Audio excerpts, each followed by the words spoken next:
नमस्कार, स्वागत है आपका। कमोडिटी 10 बजे 10 मिनट में शुरुआत करेंगे टॉप 10 एग्री कमोडिटी के साथ। और सबसे पहली कमोडिटी हमेशा की तरह जीरा, जहां पर कल अच्छी रिकवरी दिखी, लोअर लेवल पे बाइंग आई और जीरा का मार्च वायदा 27,000 रुपए के ऊपर चला गया। हालांकि जो रकबे की स्थिति है, स्विंग की स्थिति है, वो पिछले साल से 160% ओवरऑल 160% ज्यादा यहां पर दिख रहा है। गुजरात में जबरदस्त स्विंग इस साल हुई है और 4 साल में सबसे ज्यादा स्विंग का ये एरिया है। राजस्थान की बात करें तो 25% ज्यादा एरिया में बुआई हुई है। हल्दी में भी कल 5% से ज्यादा की तेजी दिखी, 13,600 के ऊपर चला चुका है। कमजोर यील्ड अनुमान से यहां पर कीमतों को लोअर लेवल पे सपोर्ट मिला, 13,000 के नीचे अच्छी बाइंग यहां पर देखने को मिली। हल्दी के बाद धनिया की अगर बात करें तो हल्की नरमी यहां पर दिख रही है।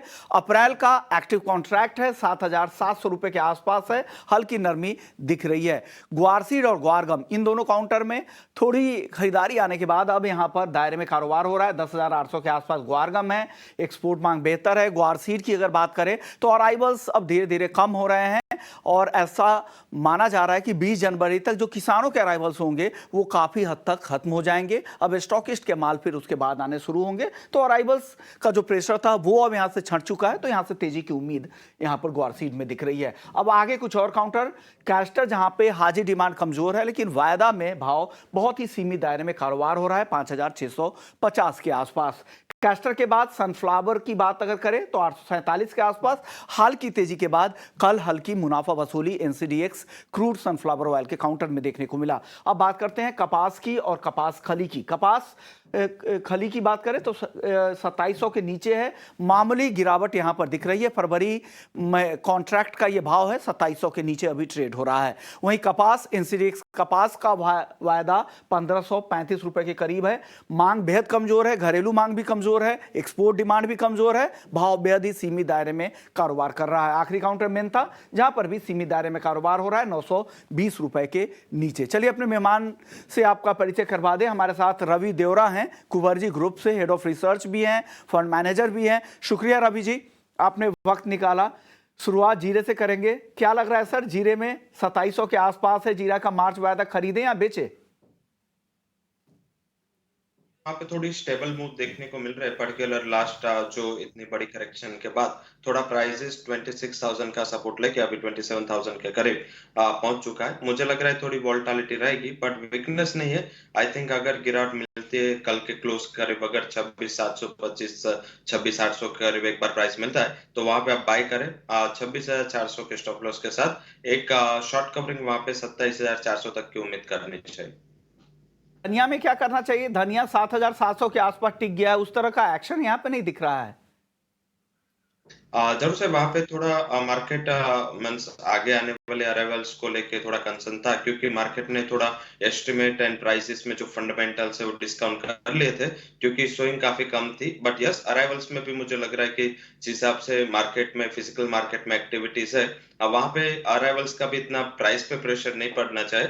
मुझे लग रहा है कंसोलिडेशन के बाद एक अच्छी रिकवरी के लिए प्रिपेयर है। 7600 के करीब धनिया में बाई करे अप्रैल कॉन्ट्रैक्ट से 7,780 से 8,000 तक के लेवल के लिए 7,520 के स्टॉप लॉस के साथ। जब तक ये 7,520 के नीचे क्लोज नहीं होता, मुझे लग रहा है कि अपसाइड बनी रहेगी। धनिया के बाद अब बात करते हैं हल्दी की। हल्दी कल जबरदस्त तेजी दिखी, 5% से ज्यादा की तेजी। क्या ये तेजी कंटिन्यू होगी? 14,000 के ऊपर जाने की गुंजाइश दिख रही है क्या हल्दी में? हमने लास्ट सप्ताह में इसको बाइंग का रिकमेंडेशन भी दिया था। पर्टिकुलर इसका जो फंडामेंटल है वो पॉजिटिव एंड पर्टिकुलर जो मार्केट में उसमें लास्ट 3 साल से जो सोइंग है एज वेल एज डिमांड है, इसमें कोई बड़ा चेंज नहीं हुआ। बट यस, प्राइसेस में मुझे लग रहा है कि कल का जो मूव था वो काफी बेहतरीन था, ड्यू टू एक्सपायरी मूव था, क्योंकि मार्केट में मींस के पर्टिकुलर एनसीडीएक्स में वेयरहाउसिंग स्टॉक में थोड़ा स्टॉक कम था और इस हिसाब से अभी मुझे लग रहा है कि ये रैली और एक्शन हो सकती है। थोड़ी एक लिमिटेड अपसाइड बची है। 13,600 के करीब बाय करें, 13,980 के टारगेट के लिए 13,400 के स्टॉप लॉस के साथ। अब ग्वारसीड ग्वारगम अब यहां पर एक हल्की तेजी के बाद अब सीमित दायरे में कारोबार हो रहा है। क्या 11,000 के ऊपर फिर से ग्वारगम जाएगा? क्या टारगेट, क्या स्टॉप लॉस लगाए ग्वारसीड और ग्वारगम दोनों के लिए, बताइएगा। जरूर से जाएगा। वो टाइम करेक्शन में प्राइस करेक्शन ऑलमोस्ट खत्म हो चुका है ऐसा लग रहा है। प्राइसेस के जो साइंस है फंडामेंटल्स है, मुझे लग रहा है कि शॉर्ट टर्म के लिए गोअरगम गोअर सीट दोनों बाय कर सकते हैं। गोअर सीट 5500 के करीब बाय करें, स्टॉप लॉस लगा अराउंड 5410 के करीब, टारगेट रहेगा 5700 एंड सेकंड गोअरगम 10700 के करीब बाय करें, स्टॉप लॉस लगा 10610 का एंड अपर साइड जो टारगेट मैं अनुमानित कर रहा हूँ वो 11200 का रहेगा। ओके, चलिए अब बात कर लेते हैं कॉटन और कॉटन केक की। इन दोनों काउंटर में क्या करें? एनसीडीएक्स कपास पर भी अपना व्यू बताए और कपास खली पर भी बताए। 2700 के आसपास खरीदारी करे क्या कपास खली को? जरूर से करें। वहां भी वैसे देखें तो मुझे लग रहा है कि 20 तारीख के बाद आपको एक अच्छी रैली देखने को मिलेगी। अभी जो फिजिकल स्टॉक है उसका थोड़ा प्रेशर है, हालांकि कोकोड में जिस हिसाब से ठंडी पड़ रही है एंड सीजनलिटी ऑन हो चुके, 2610 का काफी सपोर्ट भी अच्छा है। 2670 के करीब बाय करें, 2610 के स्टॉप लॉस के साथ 2800 तक के लेवल की उम्मीद करनी चाहिए। वही कपास में कंसोलिडेशन है, हालांकि उसका बॉटम 1520 का है। मुझे लग रहा है कि 1520 के स्टॉप लॉस के साथ आप वहां पे बाय कर सकते हैं।